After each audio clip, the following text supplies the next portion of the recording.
The only people who don't want to disclose the truth are people with something to hide.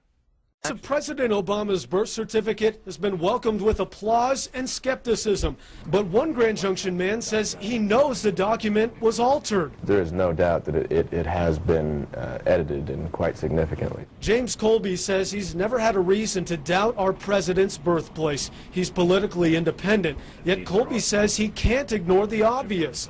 He's been working with graphics for years, and after downloading the files straight off the White House's website, he started noticing the apparent flaws in a computer program called Adobe Illustrator. Legitimate digitized scanned documents will always have this faded appearance, so it's not a single document, it's actually a composite of layers. You can see the layers flash yourself just by rapidly zooming in and out in your web browser. Colby says scanned images should have one digitized layer, but he says President Obama's birth certificate has almost 50. The white background behind these letters, which is also superimposed, actually covers up a little bit of the D. Even his name has been edited, all except for the R in Barack. But why would the White House release something so obvious? The question is why?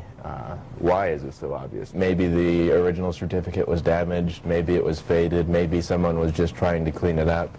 You would think if that was the case, they would supply the original certificate just so there would be no suspicions. Colby says as strange as the edits are, they don't prove a thing. But he thinks they do point in one direction. It's definitely been edited in its entirety, so the indication would point to the probability of it being fake, but no one can really make that claim. Colby isn't alone in believing the birth certificate has been altered. Conservative groups from across the country are coming out saying the same exact thing. Reporting live, Don Coleman, KJCT News 8. The only people who don't want to disclose the truth are people with something to hide.